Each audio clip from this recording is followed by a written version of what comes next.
एगो युग विष्णु भगवान के दिहल गए सतयुग। कौन युग दिया बा? सतयुग। राम जी को एक युग दिया गया, कौन युग? त्रेता। जौन कथा होता कौने युग के? त्रेता के। राम जी के एक युग दिया त्रेता। कन्हैया जी को एक युग दिया गया द्वापर। हनुमान जी के कोगो युग दिया बा? कोगो कोगो अंगुरिया और ताकत अड़ लोग है। सतयुग, त्रेता, द्वापर, कलयुग, ये चारों युग में हमारे परमात्मा रहे। तालिब जानो बरिया रे। तुलसी बाबा लिखे हैं कि चारों युग प्रताप तुम्हारा, है प्रसिद्ध जगत उजी धारा। चारों युग की मलिकाई हनुमान जी की है। एक चौपाई को बड़ा बारीकी से सुनना। तुलसी बाबा रामायण में लिखे हनुमान चालीसा में, और देवता चित्त न धरई। किसी देवता को मत समझो, किसी देवता का चित्त न करो, कोई पूजा न करो, लेकिन एक पूजा अनिवार्य है। क्या? और देवता चित्त न धरई, हनुमत से सर्व सुख करई। हनुमान जी का पूजा करने वाले व्यक्ति किसी देवता को पूजा करने की जरूरत नहीं है। ये हनुमान जी में शक्ति है। किसी देवता के सामने ऐसा शब्द नहीं लिखा गया है, लेकिन हनुमान जी को लिखा गया है कि भूत पिशाच निकट नहीं आवे, अब महावीर जब नाम सुनावे। हनुमान जी के सामने भूत प्रेत नहीं आता है। बहुत लोग कहले बाबा एकरा देही पर चुड़ैल बा, ये सब बच्चा ना होता। एकरा देही पर बोरम बा, एकरा देही पर ओझाई सोखाई होता। कोनो सोखा ओझा के जरूरत नहीं बा जे हनुमान जी के पूजा करता। अजर अमर का वरदान किसी को मिला नहीं है। एक देवता को मिला है। किनको? हनुमान जी को। माता जानकी ने कहा है कि अजर अमर गुणनिधि सुत होऊ, आ करहूं बहुत रघुनायक हो। हनुमान जी को अजर अमर का वरदान है। आखिरी बात रहुआ कि हम यो बता दी, हनुमान जी के जेकरे घर में प्रतिमा बा, पूजा होता, मंगलवार भूखतनी, सुंदरकांड के पाठ होता। आप हनुमान चालीसा बच्चों से अपने पढ़ रहे हो, स्टैंप ले आओ, मैं लिख रहा हूं, तुम्हारे घर में कतई कोई रोग बीमारी तो नहीं आएगा। ताली बजाओ बरिया रे।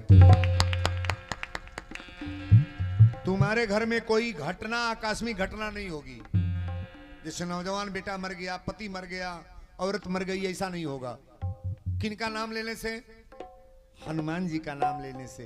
बोलो वीर बजरंग बली की जय। आइए, मंगलवार का दिन है। चूंकि कथा हमारा दूसरा बोलना है, एक भजन हनुमान जी को हम सभी लोग गा लें।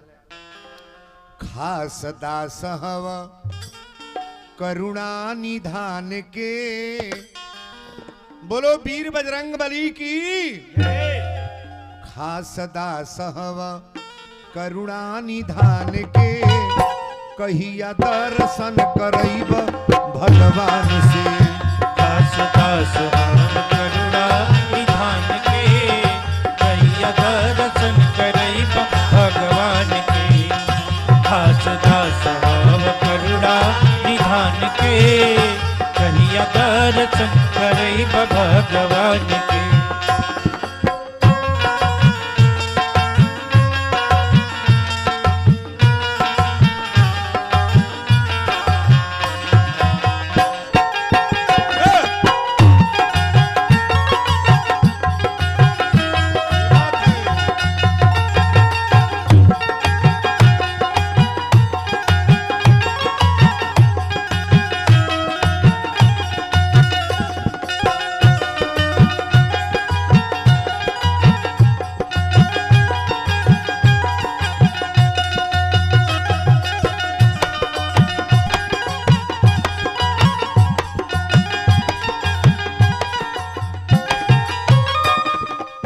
कंचन बरन सुंदर भेसबा, कान कुंडल और घुघुरल केसबा।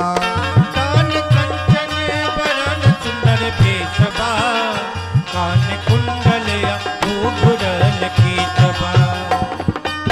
हनुमान जी की महिमा गाओ सभी लोग प्रेम से। तन कंचन बरन सुंदर भेसबा,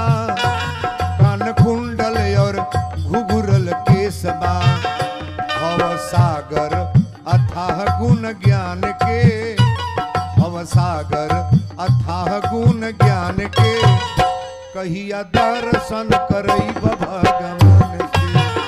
दास दास हव करुणा निधान के, कहिया दर्शन करई भगवान के। दास दास हव करुणा निधान के, कहिया दर्शन करई भगवान के।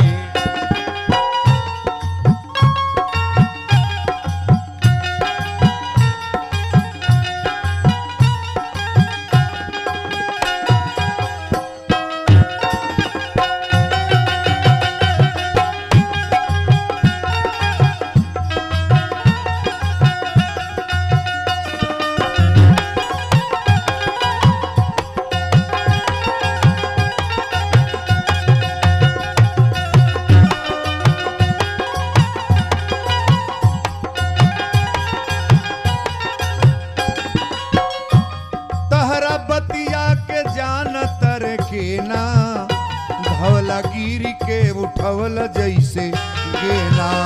तहरे पतिया के जान तार के ना, धौला गिरी के उठौल जैसे गेना। बोलो वीर बजरंगबली की। एगो संजीवनी बूटी खातिर पहड़वे टांग ले जैसे गेना उठावल जाला।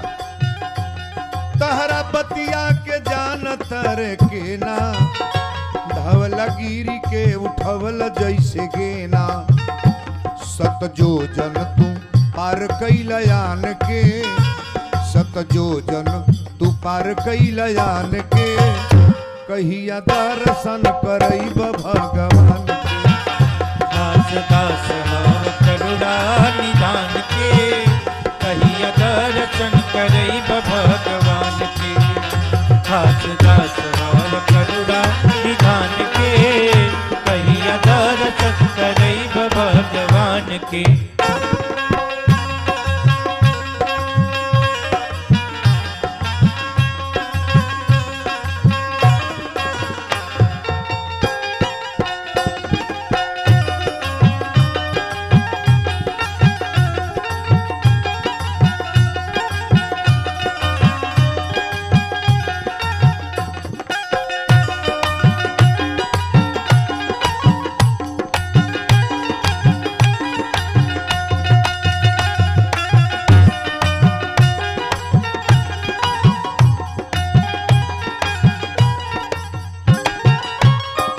द्वारपाल हव परम लोकपाल के, जानकार हव सूर समताल के। द्वारपाल हव परम लोकपाल के, जानकार हव सूर समताल के। द्वारपाल हव परम लोकपाल के, जानकार हव सुर समताल के। तहरा बीना गायत्री के मान के, तोहरा बीना गायत्री के मान के। कहिया दर्शन करई भगवान के। दास दास हव करुणा निधान के, कहिया दर्शन करई भगवान के। दास दास हव करुणा निधान के, कहिया दर्शन करई भगवान के।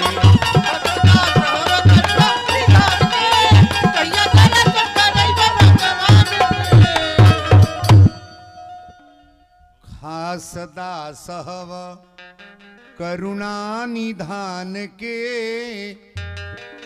कहिया दर्शन करई भगवान। राम जी से मिले के बाद तो पहले केकर भजन करे के पड़ी? का हो? दुर्गा जी के, हनुमान जी के पकड़े के पड़ी तब राम जी मिलब।